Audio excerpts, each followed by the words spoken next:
Hi everyone, welcome. I'm going to be working on this bin right here. It's my 224-day-old African nightcrawler system. It was on day 200, 24 days ago, when it got its last feeding.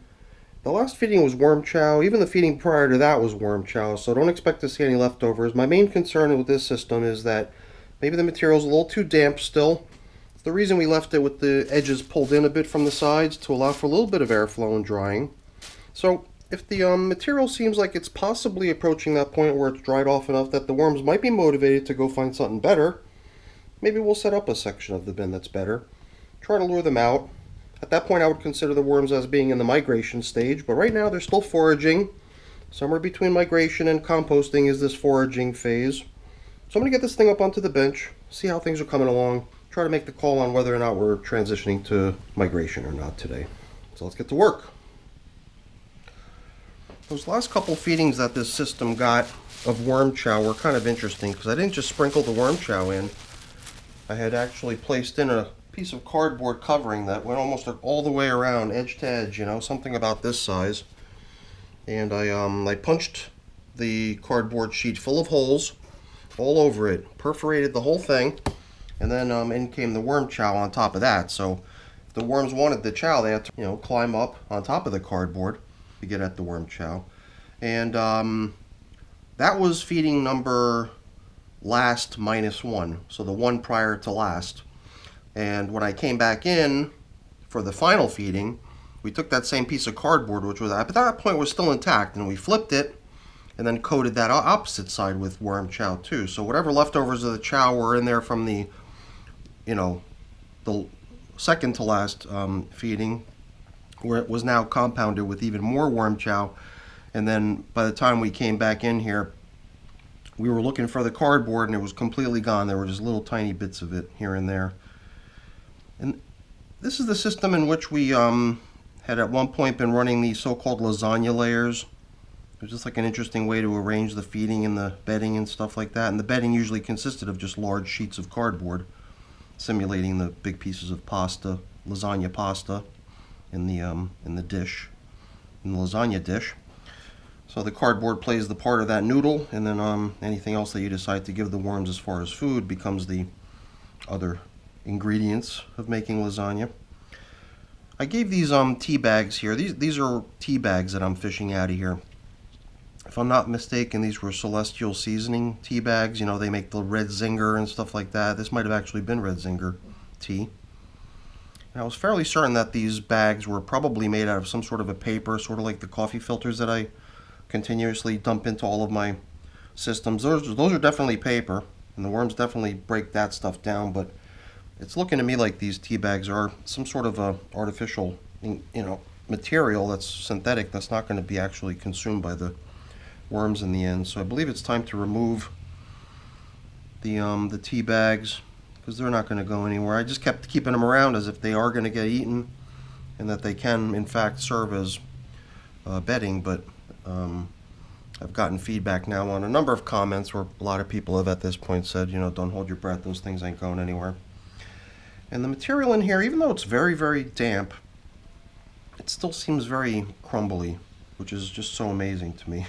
Stuff seems almost like mud, but it still has that kind of nice castings, crumbly consistency. There were tea bags in here, but I never really successfully collected every single one of them, so I always felt like it'd be really cool to actually go through the system and pick every last one of those out, but at some point they'll all come out in the wash. I'm still getting that feeling like if I were to try to migrate worms out of this nice damp material, they're not going anywhere. They're completely content to stay in this stuff a little bit longer, and I think today's check-in is really just going to be a check-in and an aeration, and I guess an extraction of tea bags, the ones that we had already kind of collected together in previous check-ins, and now whatever other ones we can locate along the way. Hopefully this aeration will help with the drying off process, but I believe it might also be a good idea to, at this point, do away with that plastic covering, because otherwise the stuff's going to just hang on to its moisture. It's already just prone to doing so anyway. That's one of the beauties of the worm castings, is its ability to hang on to moisture so effectively. So if we do want it to dry, we've really got to sort of promote that activity. And I think it's going to begin by retiring the plastic covering, maybe putting just a thin sheet of newspaper out on here. It'll continue to provide a very good amount of cover to not allow sort of like a flash drying sort of evaporation to occur. The evaporation will definitely make its way through that paper gradually, making it into like a sort of a slow dry off process. I mean, I suppose you could probably just leave this stuff uncovered and then it would dry off a whole lot more quickly, but I always feel like I just want to have something covering my worm bins for some reason. I don't know why. This is a pretty densely populated system. You gotta admit, no matter where you look, there's just worms everywhere, and this thing's been tilled up a number of times ever since it's received its final feedings. So there's no place in here that you're going to find a concentration of food or leftovers, if you ask me. So that wouldn't really explain why we're seeing large numbers of worms in certain spots. I think it's just what it is throughout. It's just a really busy bin. So, oops, we wouldn't want to be down one worm just because we're being a little bit rough with these guys and scared one of them away. Gotta keep an eye out for that sometimes. And we got that guy back off the wall before they jumped over into dryness, the deadly land of dryness. I didn't see any other tea bags, but we'll probably bump into others in the future during subsequent check-ins of this system. But after 24 days, it does seem like foraging in this system is probably accomplishing one of those goals, which is to do away with leftovers in here rather than providing them with a fresh supply of new stuff. At this point, it's really the expectation that they're going to turn their attentions back on what's already in here and break all that stuff down into a really nice fine consistency stuff. So I could certainly see remnants of stuff that they can continue working on in here, so they won't be hungry. And the material will benefit from drying a little bit, becoming a little bit more flaky, and perhaps most importantly, stuff that the worms might not want to really remain in anymore because it is starting to lose its moisture. So I gotta go find a piece of newspaper somewhere. Let's take a quick pause here so I find a new covering for this thing, and then we'll be done. So I found this piece of newspaper flyer, not very big at all. And, even unfolded, opened up all the way, it comes nowhere near going edge to edge. And even though it looks pretty flimsy, I think I like it. I think it's just what we need. It'll provide just a little bit of protection to prevent the whole system from just drying out too quickly, which I don't even know if it can happen, but I'm just thinking play it safe just in case that might cause a problem. And not only that, but I'd like to dampen this stuff. So I've got my little container with which I've brought over a little bit of this MOSQUITO Dunks BTI solution. Even though there's going to be no plastic coverings on here, and even though this paper, after it gets soaked on here and draped out across the top, will probably only remain wet for a fairly short period of time before it dries off, my hope is that before it does, it'll have had a chance to sort of transfer the BTI bacteria, which does the job of controlling the insect larvae, and hopefully snuffing out future generations of flying insects.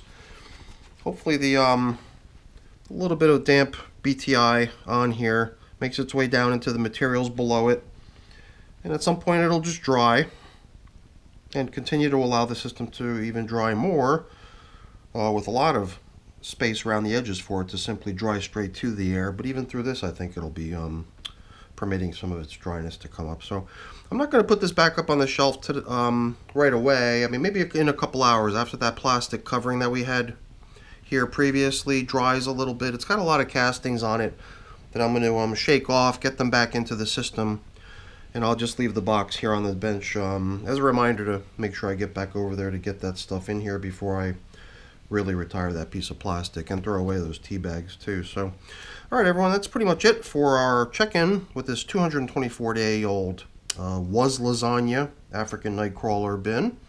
24 days foraging probably doesn't need a whole lot more, especially if this material starts to get dry and the worms start to sense that they'd like something a little bit more moist and damp.